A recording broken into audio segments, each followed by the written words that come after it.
Two men are in the hospital after someone shot them in Hartford. FOX61's Priscilla Meza is working to learn more about what happened. We're going to go to her live in about a few minutes from now, and she'll share what we know about their conditions this morning.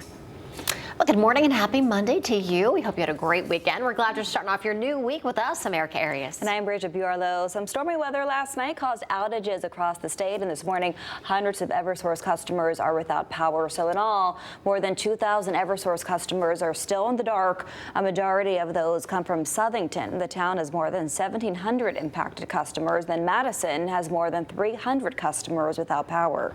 And we did just get word that Route 79 in Madison between White Oak Lane and Legend Hill Road is closed because of a tree that fell there. No word on if that's causing any additional outages, but we will hopefully find out soon. And good morning to you, Rachel. Good morning. A mostly clear start to our morning now. Overall, we are looking okay in terms of where we are now from yesterday. Yesterday, we did have some of those stronger storms push through in the evening. Right now, we're dealing with mostly clear skies. Temperatures in New Haven around 67 degrees. It is comfortable. We've fallen a degree or two since we checked in at 5 o'clock this morning. We are anywhere from 4 to about 9 to 10 degrees cooler than this time yesterday. 62 degrees now in Torrington. It's 65 in Norwich. We're sitting in the low 60s in Milford. Now, in terms of our dew points, they are low this morning, so it is a comfortable start to our morning. And our humidity actually drops a little bit over time. So today looks like a nice and warm day, but a refreshing day overall, with a mostly sunny sky at noontime at 80 degrees, partly cloudy at 5 o'clock, still hanging on to the 80s. Around 80 today in Naugatuck. We'll make a run at 75 in Litchfield, 81 in Hartford, southeastern Connecticut, and the upper 70s to the low 80s with the wind out of the north 5 to about 15 miles per hour. Looking ahead to the next couple of days, it's overall very comfortable. Tuesday morning, we might even be chilly in some locations.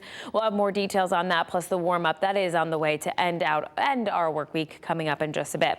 As we check in with the roads this morning here at 6:02, overall things are running smoothly, nice and quiet conditions across the board here. So we'll look ahead to our Hartford drive times. From Windsor to the 84 interchange at 3 minutes. New Britain out to the Hartford tunnel is around 5. Live look outside over in Greenwich this morning. We did have an earlier crash that has cleared for the morning commute. In your drive times, Bridgeport into Fairfield, we have some volume up at 7 minutes. Over to you. Foggy out there this morning. All right. Thank you very much, Rachel. 6:02 is your time. This morning, police are investigating after 2 men were shot in Hartford overnight. FOX61's Priscilla Meza is joining us live from Hawthorne Street with what we know so far. Priscilla, good morning. Good morning. No updates at this hour, but what we do know is Hartford police responded here to 69 Hawthorne Street just before midnight, and they say that a shot spotter alert picked up gunfire in this area. When officers arrived, they say they found a man in his 40s suffering from gunshot wounds. He was taken to the hospital for treatment. Police say while they were investigating, a second victim, a man in his 30s, showed up at the hospital with gunshot injuries. They say both men were alert and conscious, though we don't know the extent of their injuries. Major Crimes is investigating what led up to the violence. At this point, there have been no arrests, and police are urging anyone with information to give them a call. Now, we'll continue to follow this investigation closely, and we'll bring you updates as we learn more. Live in Hartford, Priscilla Meza, FOX61. Priscilla, thank you. All right, 6:03 right now, and developing news for you this morning. Different fire crews were called to East Granby on Sunday night. Yeah, FOX61's Glenn Kittle joins us live with a look at how the scene looks right now. He also has the latest from fire crews in East Granby this morning. Good morning, Glenn. Yeah, good morning, Bridget, Erica. Thankfully, the good news in all this is that no one was hurt in this building fire that happened yesterday. And I'm going to take a step out of the way so you can see what the building looks like from this angle this morning. Not much we can show you from over here, but on the other side of the building is where a significant picture of that damage can be seen. Matter of fact, we're going to cut to some video right now with a closer look at what the other side of the building looks like. This is video from around 5:30 this morning. You can see the holes that are in the roof there and also the charring on the side of the building. Definitely some significant damage there. And there's videos on social media of the flames reaching probably 10 feet high out of some of those holes that you're seeing in the roofs there. So definitely a significant scene. When crews got here, I believe it was 6 crews, you said in the intro. It's unclear if anyone was inside the building at the time of the fire, but crews from Suffield, Simsbury, Windsor Locks, the Connecticut Air National Guard Fire Department, and the Lost Acres Fire Department all worked to put out the fire here. At this time, there's no word yet on what caused the fire. We have reached out and are looking to learn more, but we do know that the East Granby Fire Marshal's Office office will be investigating this scene. We'll bring you the latest updates from them as they reveal it to us. But right now, live in East Granby, Glenn Kittle, Fox 61. Eric, let me know you'll stay on it. Thank you very much. Now at 6, New Haven police are investigating after a large fight broke out over the weekend. Yeah, the fight was all caught on camera. Fox 61's Kay Pattyfoot has details on what happened and also the latest on the search for suspects.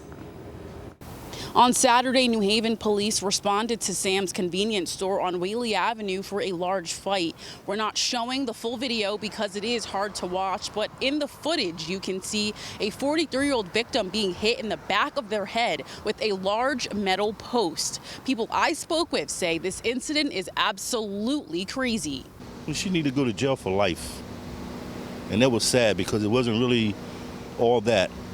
It was just over words and things that just could have been solved with just simple conversation and understanding. We spoke with someone who did not want to go on camera after police say a large fight occurred at the Sam's convenience store off of Whaley Avenue. He says, unfortunately, fights like this are all too common in this neighborhood. Last year on June 1st, police say Travis James was stabbed to death at the same store after an argument escalated to violence. I think they need to close this store down. It's like too many people get killed at this store and they don't have enough police protection here.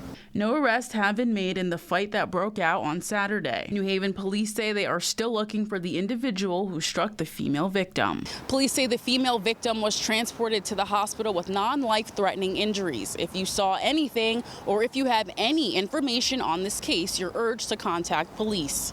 In New Haven, Kay Pattyfoot, Fox 61. 6:06 now. A home caught fire in West Hartford yesterday afternoon. Firefighters say it sparked on the roof of the home right near the solar panels. Firefighters say it happened on Lynbrook Road. Crews were able to contain the flames to the roof area so no one was hurt. But the fire did cause some pretty serious damage to the home structure. Firefighters say it was damaged badly enough where the homeowners had to find somewhere else to stay. No word yet on what caused that fire to spark. 10 people are now not allowed back in their homes after a fire broke out in New London. Firefighters say it happened Saturday evening at the Crocker House apartment on Complex Union Street.